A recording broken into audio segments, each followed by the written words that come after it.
Assalamualaikum warahmatullahi wabarakatuh.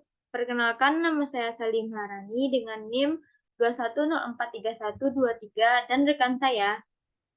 Mutiara Muklis dengan NIM 21043105. Baiklah, saya dan rekan saya mencoba menjelaskan simulasi obligasi dengan perhitungan tiga metode, yaitu amortisasi cost, VVOCA, dan VVTPL. Untuk yang amortisasi cost dijelaskan oleh rekan saya, yaitu Mutiara Muklis. Baiklah, amortisasi penyusutan premium atau diskonto obligasi selama umur obligasi. Apabila harga beli obligasi lebih besar dari nilai nominal, maka selisihnya disebut premium obligasi. Diskonto obligasi akan timbul pada saat harga beli obligasi lebih kecil dari nilai nominalnya. Amortisasi premium atau diskonto dilakukan dengan metode bunga efektif. Pada sebuah obligasi, 11% dibeli tanggal 1 Maret 2020 pada PT Indah. Nilai nominal obligasi 2.500.000, dibayarkan setiap tanggal 1 Maret dan tanggal 1 September. Tingkat bunganya yang berlaku 10%. Obligasi jatuh tempo tanggal 1 Maret 2022. Nilai wajar obligasi per 31 Desember 2020 yaitu 2.670.000. Perhitungan harga beli. Per value entitas bunga yaitu 137.500 didapatkan dari 2.500.000 yaitu nominal obligasi dikali suku bunga sebuah obligasi yaitu 11% dikali 6/12. Selanjutnya per value entitas bunganya yaitu 3,54595504 didapatkan dari 1 per 1 dikurang 1 per 1 ditambah 5% yaitu suku bunga pangkat 4 per 5%. Didapatkan hasilnya 487.568. Selanjutnya, per value nilai nominal yaitu 2.500.000 dikalikan per value nilai nominalnya yaitu 0,8227024.748.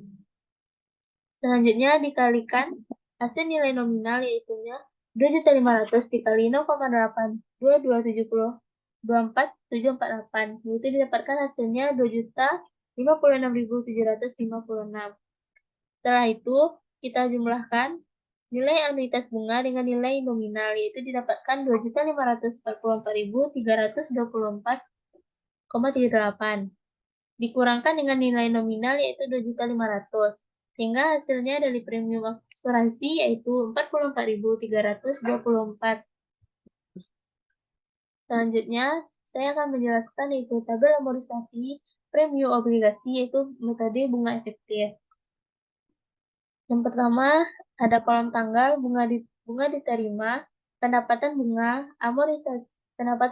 amortisasi premium, dan yang terakhir tabel investasi obligasi. Untuk tanggal 1 bulan 3 tahun 2020 diperoleh investasi obligasi yaitu 2.544.324. Bunga yang diterima yaitu 137.500.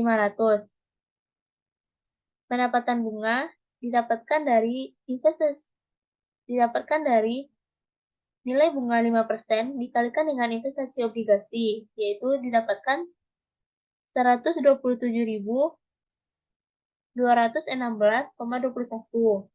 Amortisasi premium didapatkan dari bunga diterima dikalikan dengan pendapatan bunga, yaitu didapatkan 10.283.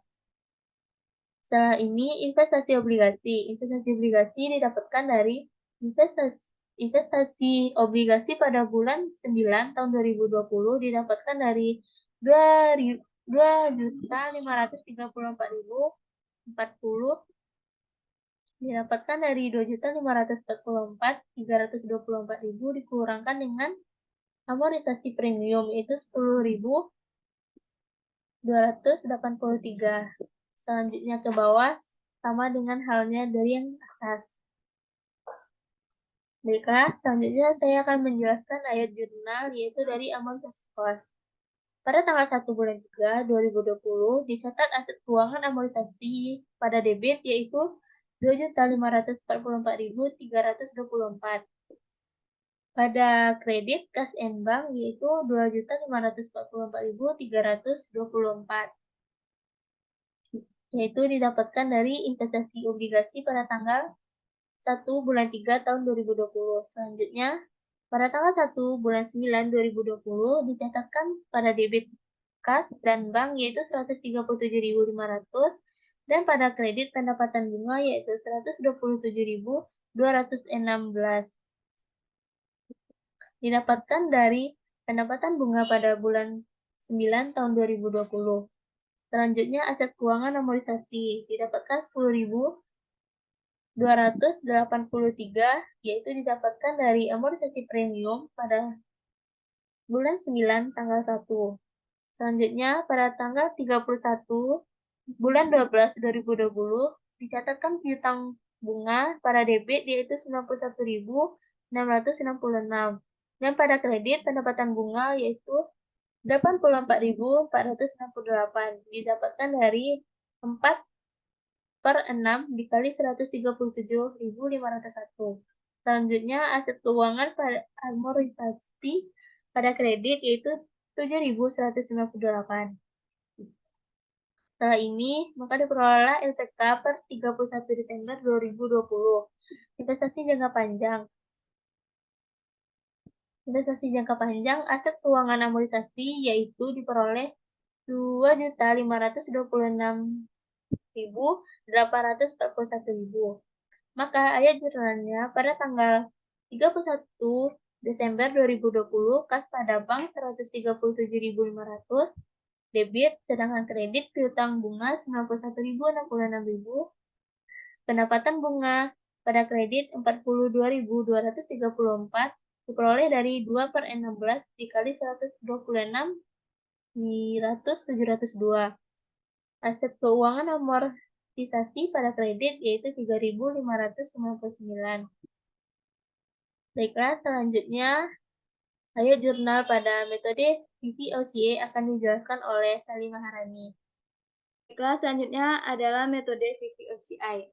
VVOCI adalah aset keuangan yang diukur pada nilai wajar melalui penghasilan komprehensif lainnya. Jika investor mempertimbangkan kas kontraktual dari pokok, bunga pinjaman, dan dari penjualan sekuritas. Aset keuangan ini menggunakan nilai wajar dan perbedaan nilai wajar dan kos aset keuangan setelah amortisasi. Diakui sebagai keuntungan atau kerugian pemilikan yang belum direalisasi dan disajikan dalam kelompok penghasilan komprehensif lainnya atau ekuitas. Untuk pencatatan pada tanggal 1 Maret 2020, pada debitnya aset keuangan VVOCI sebesar 2.544.324 rupiah dan pada kreditnya kas dan bank sebesar 2.544.324 rupiah. Dan selanjutnya pada tanggal 1 September 2020 pada debit kas dan bank sebesar 137.500 rupiah. Pada kreditnya pendapatan bunga sebesar 127.216 rupiah dan aset keuangan VVOCA sebesar 10.283 rupiah.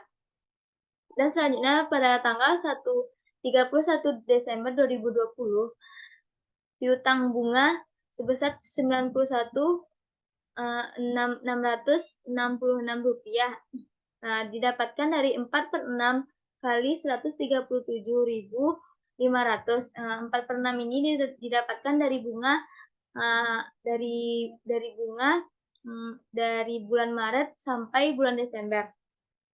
Dan pada kreditnya pendapatan bunga sebesar 84.468 rupiah. Aset keuangan VVOCI sebesar 7.198 rupiah. Didapatkan dari 4/6 dikali 137.502 rupiah. Dan selanjutnya penyesuaian nilai wajar.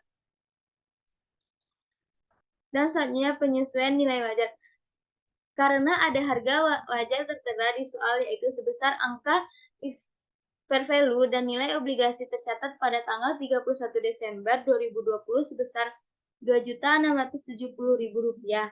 Nilai tercatatnya sebesar Rp2.526.841. Diamortisasikan pada tanggal 1 September 2020 sebesar Rp10.283. Dan selanjutnya pada tanggal 31 Desember 2020 sebesar Rp7.198. Diamortisasi kos per 31 Desember 2020 sebesar Rp2.509.359. Karena nilai tercatat dan nilai obligasi per 31 Desember 2020 berbeda nilainya, maka muncullah keuntungan kepemilikan yang belum direalisasikan sebesar Rp160.640.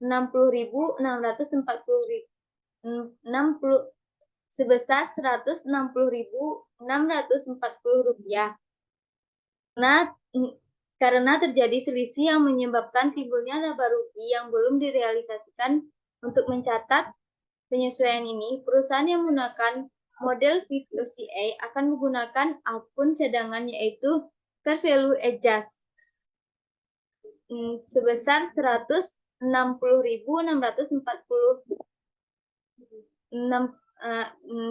value adjust sebesar Rp160.640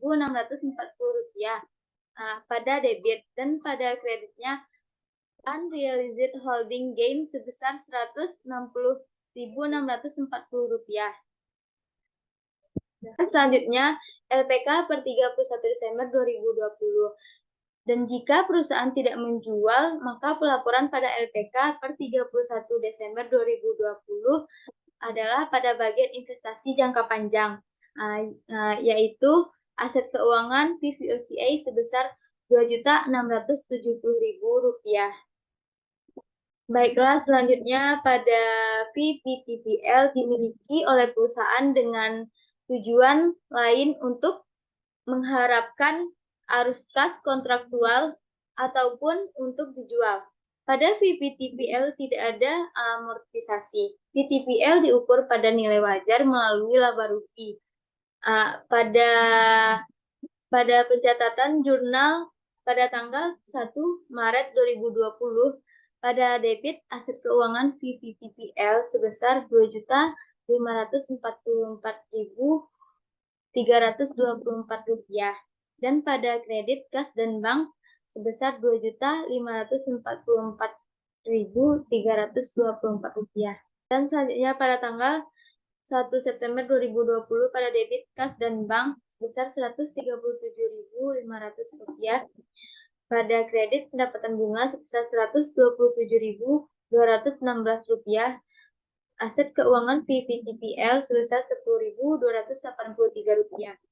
Dan selanjutnya pada tanggal 31 Desember 2020 pada debit piutang bunga sebesar Rp91.666 didapatkan dari 4/6 dikali Rp137.500. Selanjutnya pada kredit pendapatan bunga sebesar Rp84.468. Selanjutnya pada aset keuangan VPTPL sebesar Rp7.198.000. Selanjutnya kas dan bank pada 31 Desember 2020 sebesar Rp137.500. Pada kreditnya piutang bunga sebesar Rp91.666. Pada pendapatan bunga sebesar Rp42.234. Dan aset keuangan VPTPL sebesar Rp3.599. Selama perusahaan masih memiliki sekuritas atau obligasi tersebut, selama penerimaan bunga akan terus dicatat oleh perusahaan, begitupun dengan penyesuaiannya. Dan untuk pada saat jatuh tempo, perusahaan akan mencatat cash and bank di debit sebesar nilai nominal yaitu 2,5 juta. Dan financial asset VVOCA atau VPTPL di kredit. Baiklah, sekian dari video tugas akuntansi keuangan menengah dari kami. Apabila ada kesalahan, mohon dimaafkan. Assalamualaikum warahmatullahi wabarakatuh. Wabarakatuh.